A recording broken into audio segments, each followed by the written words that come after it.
I've got 6 dirty secrets about RV warranties that you should really know. And if you stick around to the end of the video, I'll give you 3 tips on how you can protect yourself. I'm Jacob. I'm a certified RV technician and the owner of Rigger RV Repair. I found that about a quarter of the repairs I end up doing are preventable. So my goal with this channel is to teach you how to not break your RV. If you find these videos helpful, subscribe to get more tips. And be sure to like videos that you find helpful so that I know what kind of content to create more of. So what are the dirty secrets about RV warranties? Dirty secret number 1. RV warranties are from the date of sale of the camper, not from the date of installation of an appliance.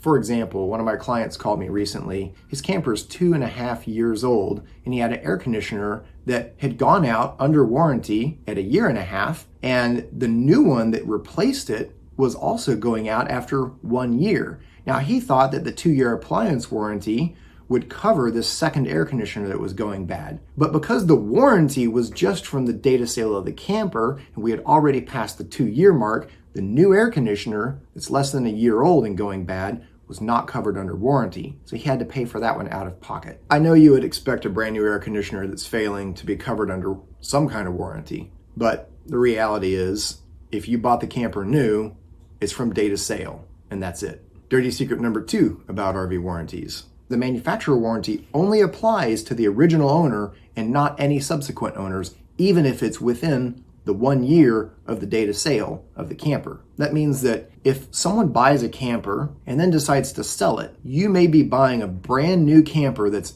maybe a month old, but because you're buying it from the first owner, you're not getting a manufacturer warranty with it.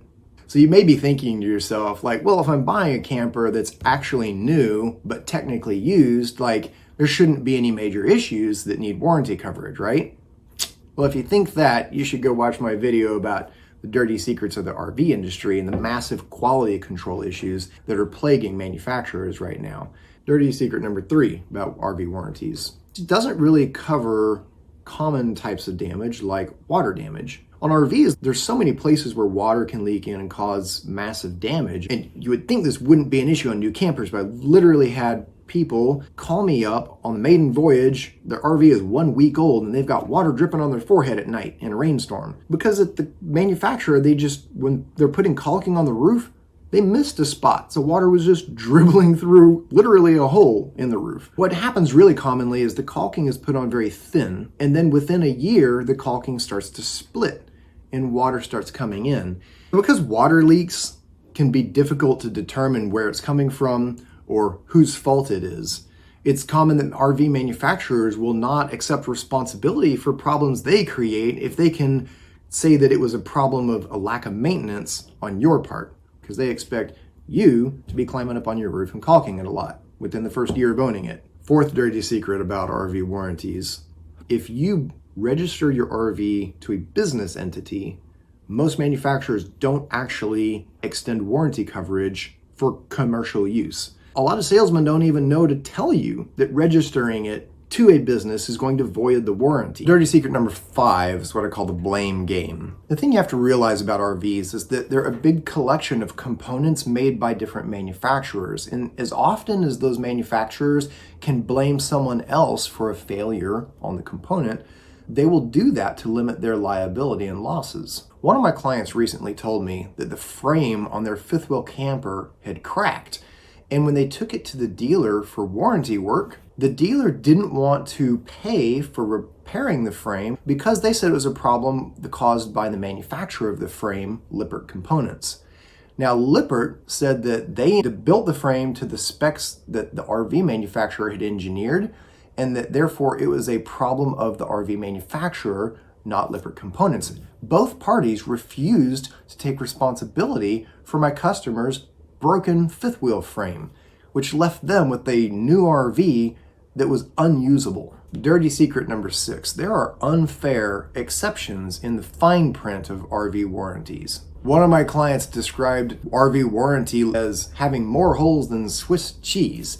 So one example of that is that for Dometic brand furnaces, they have an exception that if you put a bug screen on your furnace, it can void the warranty saying that it causes an airflow restriction. What really restricts airflow is a giant mud dauber nest in your furnace. Suburban furnaces don't have that exception. Bug screens don't impede the function of your furnace. So it really leaves RV owners in this you're damned if you do, damned if you don't scenario, where if you don't put flying insect screens on your furnace, you're very likely to have a mud dauber build a nest that stops the operation of it. If you do put a screen on your furnace and it has some unrelated problem, they can deny a warranty claim because you technically voided the warranty with that bug screen. But they could also void the warranty if some damage occurs because of a mud dauber nest, because that is not a failure of their workmanship and materials. A lot of people have this idea that buying an RV is going to be like buying a car and that everything just works as intended.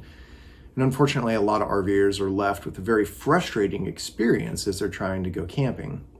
So what can you do to protect yourself? Here's my tips. When you buy your new camper, go use the heck out of it and break all the things you can. Not intentionally, but find all the things that are going to break under normal use within the first year so that you can get that covered by the warranty. The RV manufacturers really expect, and they kind of build the RVs for people who are going to buy a new camper and use it for maybe 2 weeks in the first year. So they kind of expect that like it'll last for those 2 weeks and that all the major breakdowns are going to happen after the warranty is expired. If you're using your RV more than that, there's a likelihood that you'll find more issues and more breakages and have them covered under warranty.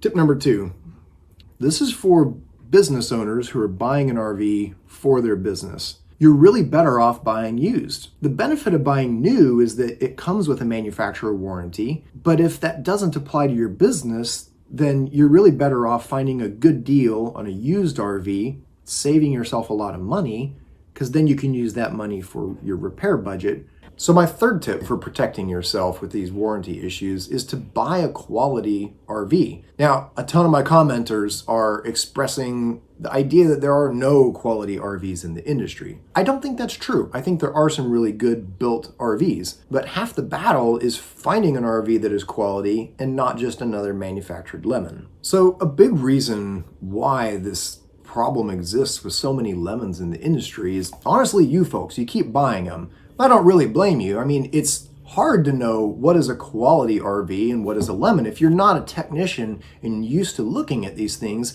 it's real easy to just believe that what the RV manufacturers are selling should hold up, at least to their 1-year warranty. And that is why I'm actually starting a new video series where I will be reviewing RVs to give you my opinion about the quality of their build. I want to help you know what a quality RV is so you can vote with your dollars. Let the RV manufacturers know that we're not going to keep buying just the garbage fires that they're manufacturing. If you want to keep up with these reviews as I post them, be sure and subscribe to my channel. Also, leave a comment with an RV that you would like for me to review. And if you see other people's comments with RVs that are interesting to you, be sure and comment on theirs or upvote their comment so I can see what's most popular. And finally, if you found this video to be helpful, be sure and go sign up for my email list to get my Don't Get Stranded checklist. This covers 4 of the most common reasons that I get called out to stock RVs and how you can avoid this happening to your camper.